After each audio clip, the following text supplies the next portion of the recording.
Donald Trump afirmou nas últimas horas que a ajuda, uma mensagem aos iranianos, onde dizia que a ajuda ia a caminho. A ajuda já lá está. A ajuda já lá está através de quem? Através da CIA e através da Mossad. A CIA e a Mossad estão lá. E estão lá a negociar com quem? Com figuras do regime, mas não figuras mais altas do regime. Porque essas estão de tal maneira envolvidas no processo que, evidentemente, não estão minimamente interessados naquilo que se chama uma evolução na continuidade. Não pensam que podemos abdicar do Ayatollah, ele refugiar-se, por exemplo, no exílio na Rússia, mas temos toda a facilidade depois em construir um novo modelo, um novo sistema. Isto não é possível com a elite que lá está, que é uma elite, como eu já disse e repito, tremendamente corrupta. Portanto, o que é que Donald Trump disse? A ajuda vai a caminho. Muita gente pensou, vai invadir. Não. Qual é o problema de Donald Trump? Ele voltou a dizer, já tinha chamado ao filho do chá, já lhe tinha chamado um bom rapaz. Agora voltou a dizer, tenho dúvidas que seja capaz de gerir o processo. Estamos aqui com uma sensação quase de déjà vu, também um discurso muito idêntico quando se referiu a Maria Corina Machado. Exatamente. Significa o quê? Não concordo com o regime, não tenho uma alternativa para o regime. E porque é que Mas aqui a situação será muito diferente. Estamos a falar do Irão, não é a Venezuela. O Irão tem o maior... Qual poderá ser a solução para o futuro, não passando por Reza Pahlavi, passará por onde? Pelo quê? Não há neste momento, estes movimentos são essencialmente inorgânicos, não têm um rosto. O rosto é a juventude. Portanto, é um rosto coletivo. É preciso aparecer um líder a quem seja reconhecido carisma. E é isso que os Estados Unidos não têm para colocar lá. Também não tinham na Venezuela, de que falaremos a seguir. Mas aí o sistema é diferente. Nós temos de perceber que as forças de segurança do Irão são as maiores do Médio Oriente. Têm na volta de 650 mil efetivos. E esses 650 mil, 190 mil são guardas da Revolução. Depois temos mais as milícias voluntárias, os Bassis. O que é que isto quer dizer? É um regime que está completamente destruturado. E a sua destruturação é muito difícil. Não havendo uma oposição que verdadeiramente seja credível e que colha junto dos jovens. Nós podemos dizer, eles estão abertos à mudança. Sim, mas o Irão tem de ter um caminho. Mas qual será a base desse processo, uma vez confirmada a decapitação do regime? Qual será o ponto de partida nesse processo? Neste momento não vejo hipótese de decapitar o regime e de o substituir. Não vê? Não vejo. Eu penso que o regime vai sobreviver. Vai sobreviver e vai fazer mudanças. O meu problema é saber se são mudanças semânticas ou mudanças efetivas. E porquê? Porque aqui entra o elemento de religião. E o poder religioso controla o poder temporal. O poder espiritual controla o temporal. O líder supremo é o Ayatollah Khamenei. Mas depois há todo um regime à volta dele. E há um dado muito importante. Eu estudo o Irão há muitos anos. Aliás, já fui convidado várias vezes para fazer conferências no Irão. Ainda nunca fui. Mas o que é que eles se preocupam? E não foi porquê? Já por curiosidade? Já agora então, partilhamos. Eu vou-lhe dizer claramente. Por curiosidade, para não ficarmos aqui a pensar se... O último convite que eu tive foi de um órgão que é o órgão que trata dos desaguisados entre o Parlamento e os guardas da Revolução. E depende diretamente do Ayatollah. E convidaram-me para ir falar sobre o quê? Sobre o mundo de múltiplas ordens. É a segunda ou a terceira vez. Foi em setembro que me convidaram. E eu disse que não iria. Havia bolsa para eu ir. Eu disse que não iria, até porque vinha da Hungria de ser professor visitante lá e os alunos na universidade estavam à minha espera. Mas disse que faria uma comunicação. E deram-me toda a liberdade de comunicar. E eu disse que gravava a partir da minha universidade e deram-me 10 minutos. Onde é que nós nos desentendemos e porque é que eu não fiz a comunicação? Porque pediram primeiro a comunicação para ser traduzida para Farsi, para a língua que é entendida no Irão. E eu disse não. Eu falo diretamente, falo em inglês, parte do princípio que quem está numa conferência percebe inglês. E como percebe inglês, eu falo e tenho um PowerPoint. Posso disponibilizar-vos o PowerPoint, mas eu falo em simultâneo. Quer dizer que a minha intervenção não é gravada, é direta. É evidente que deixaram de me responder. E porque é que me deixaram de responder? E aí eu percebo que é um serviço de censura, que aquilo que eu ia dizer podia ser objeto na tradução de uma adulteração. Portanto, sentiu isso e na é pele. evidente, como senti isso, é evidente que não uma fui. questão de princípio, mas não... continuo a estudar a questão iraniana. E posso lhe garantir que lá, o que é que nós temos neste momento? Temos uma visão fixista e uma visão modernista.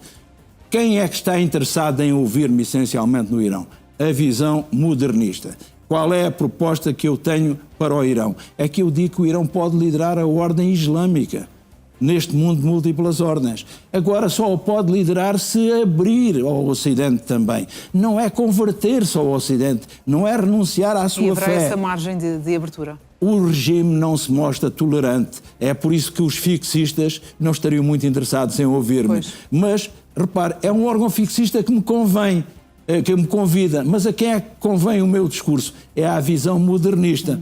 E este é um dado que nós temos de perceber. A academia acaba por ter de conviver com democracias, com ditaduras, mas não quer dizer que abdique dos seus princípios, coisa que eu nunca farei. Portanto, eu iria lá vender o mesmo que falo na Hungria quando defendo o projeto europeu num país que não está minimamente virado para o subscrever. Em termos reais, é este o papel da academia, é mostrar por onde vamos.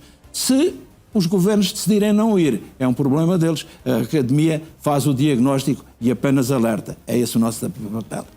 Professor, de facto, aparentemente, e à primeira vista pode parecer que estamos perante situações diferentes, mas todo o contexto acaba por ser muito diverso e remetendo agora para a questão da Venezuela, vamos também analisar aqui os últimos desenvolvimentos. Hoje temos o encontro, finalmente, em Washington, que vai juntar Trump e Maria Corina Machado.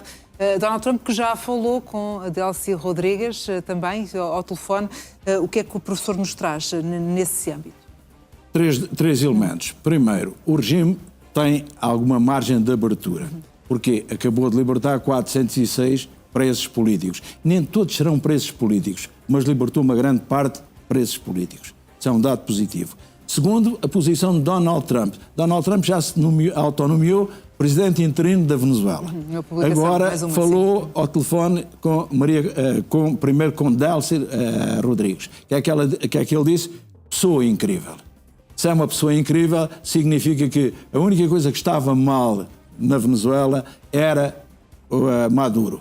Porque, afinal de contas, saindo Maduro e a esposa... Era a raiz de todos os males. Era a raiz de todos os males. Tudo está resolvido. Não está.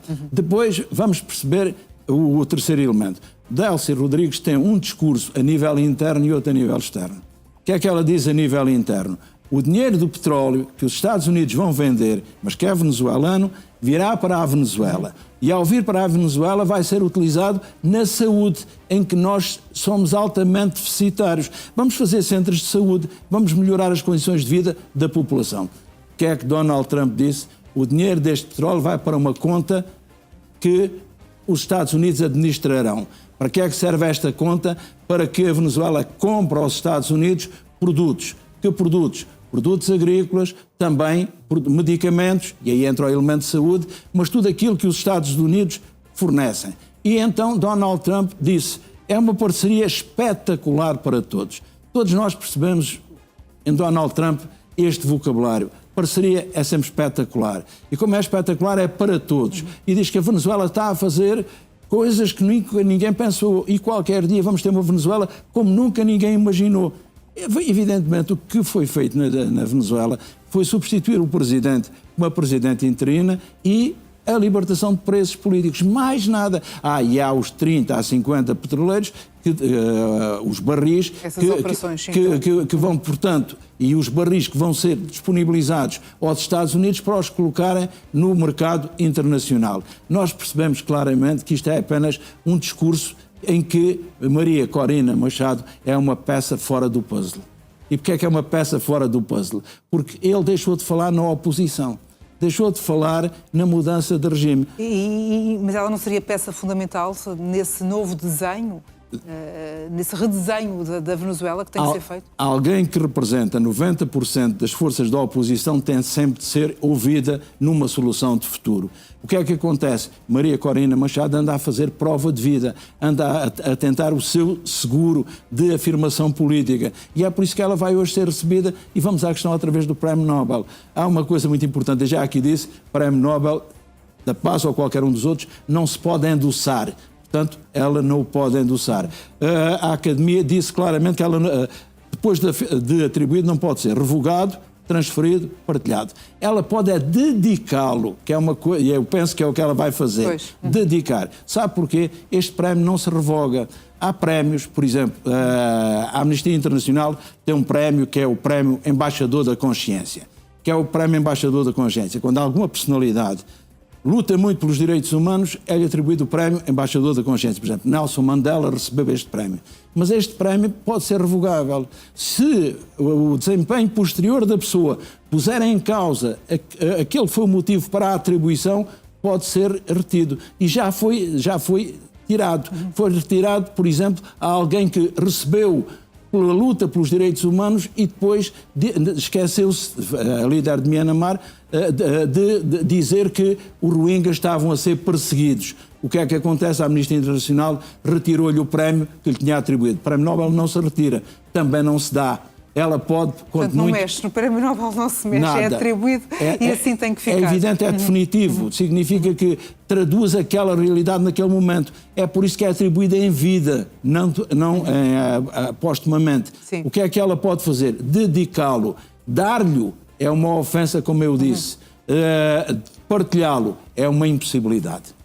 Portanto, isso penso que já ficou claro, mas há ainda assim este encontro, com Trump ainda na expectativa de que 2026 traga então esse prémio para ele próprio. Professor, só aqui uma nota, estava aqui a ver algumas informações de facto de última hora e que têm que ver com o petróleo na Venezuela. Parece que já foi feita aqui a primeira transação e eu agora estava aqui a tentar abrir. Os Estados Unidos fizeram a primeira venda de petróleo venezuelano. Isto mesmo foi transmitido por um responsável da administração norte-americana que diz que os Estados Unidos concluíram a primeira venda de petróleo venezuelano por 500 milhões de dólares. E estão previstas vendas adicionais de petróleo nos próximos dias e semanas. Sim, vêm barris da Venezuela para os Estados Unidos e os Estados Unidos até já disseram a Rússia quer comprar petróleo, a China quer comprar petróleo, venezuelano sem problema nenhum, vamos vender-lhe petróleo. Sendo que o petróleo bruto venezuelano estará a ser oferecido com desconto aos negociantes, em termos competitivos em relação, por exemplo, aos preços praticados pelo Canadá. Ele disse que não ia vender ao desbarato. O problema é o destino do dinheiro desta venda. Segundo Maria Corina Machado, é para a saúde. Segundo Donald Trump, é para uma conta administrada pelos Estados Unidos para pagar o quê? Os produtos norte-americanos que a Venezuela vai importar dos Estados Unidos. Este é um dado que mostra claramente o quê? Neste momento, a Venezuela é um protetorado. E é um protetorado dos Estados Unidos. E Donald Trump, quando diz que é o presidente interino da Venezuela, de facto ele é o presidente interino da Venezuela, porque é a administração dele, mais concretamente Marco Rubio, que tudo decide. Agora isto vai levar-nos para o outro lado, Janete. É Cuba. É que Cuba estava a viver do petróleo que lhe era oferecido para a Venezuela. E neste momento, Cuba com tantos bloqueios, Cuba com tantas sanções, vai ter aqui mais uma sanção. Vai deixar de ter acesso ao petróleo, que era praticamente gratuito, porque era esse petróleo que pagava a segurança de Maduro. E é por isso que 32 membros cubanos morreram porque estavam a proteger Maduro. E hoje nós assistimos, hoje vai ser em Cuba um ato muito simbólico, porque vão chegar os cadáveres dos mortos e isso vai levar a um apelo, a uma comoção, a uma reafirmação do nacionalismo cubano, mas chegaram já os feridos e os feridos que chegaram foram recebidos por altas individualidades do regime no aeroporto. Isto mostra o quê? É que este era um projeto nacional e que estas pessoas são vistas como heróis e como são heróis têm direito a ser recebidos com honras de Estado. Este dado é a forma do regime cubano fazer o quê? Mostrar que verdadeiramente sabe honrar os seus heróis e que continua ainda com a espécie da ideia do bolivarianismo que predomina desde o tempo de Hugo Chávez. Uns instantes finais, professores, numa abordagem rápida. Amanhã também estaremos aqui juntos e poderemos desenvolver mais esta questão relacionada com a Ucrânia, com Trump a afirmar que Zelensky é que está a ser o entrave em alcançar um acordo de paz e não Vladimir Putin. Como cidadão europeu, eu estou altamente preocupado com a questão da Ucrânia. Como politólogo, já entendi qual é a saída para isto. Donald Trump acaba precisamente de dizer isto. O entrave é Zelensky. Porque Putin quer a paz. Mas quer a paz, ele só se esquece de acrescentar um dado, que é um por maior. Qual é o dado que ele não diz, Janete? É o mas? É o mas, que significa o quê? Ele quer a paz nos termos dele. Claro. E o que é os termos dele é quase uma rendição da Ucrânia. Capitulação é uma da Ucrânia. capitulação. Fica independente, mas perde até 7 territórios que a Rússia ainda nem sequer controla. É esta a posição de Donald Trump, esta a posição de Putin. O que é que acontece? A Ucrânia está a atravessar uma grave crise energética. Está num estado de emergência. E porquê? Há uma dança de cadeiras que tem sido contínua no governo de Zelensky. Agora substituiu o Ministro da Defesa, passou para Ministro da Energia. Mas temos de perceber qual é a herança que ele deixa ao novo Ministro da Defesa. A herança que ele deixa é 200 mil desertores, que ninguém sabe onde é que estão, do exército ucraniano, e 2 milhões de pessoas que fugiram ao registro que é obrigatório. Na Ucrânia é obrigatório o registro entre os 18 e os 60 anos das pessoas de sexo masculino. Depois, a incorporação é dos 25 aos 60. E quem tem mais de 23 anos e menos de 60 e é de sexo masculino não pode abandonar o país. Estão continuamente a abandonar. Imagina a quantidade de ucranianos que nós temos aqui em Portugal, não vieram todos antes da invasão. Muitos vieram já depois. E um pouco por toda a Europa encontro ucranianos a trabalhar nas mais diferentes profissões e quando lhe pergunta há quanto tempo estão, eles riem. Significa estão desde que viram que a sua vida corria perigo e que o patriotismo continua a sentir-se ucranianos, quer regressar à Ucrânia, mas o patriotismo tem limites. Claro. Qual é o limite? É a própria vida. O que é que nós percebemos? Temos de acompanhar esta situação. A Europa não pode abandonar a Ucrânia, mas sejamos claros, as cedências territoriais são perfeitamente irrecusáveis da parte de Putin. O que é que nós temos de perceber? É tentar que Donald Trump não fique apenas do lado russo e aceite que haja uma negociação efetiva. Que essa negociação efetiva, o Donbass está perdido. Mas a Ucrânia pode permanecer independente e na União Europeia. E eu chamaria a atenção, só para terminarmos, que quando a Finlândia teve de fazer o mesmo e perdeu uma grande parte do seu território, quando fez a opção ocidental, desenvolveu-se. Eu espero que o mesmo venha a acontecer na Ucrânia. Professor, amanhã desenvolvemos esta questão também com mais tempo, porque também merece. Obrigado e até amanhã. Até amanhã.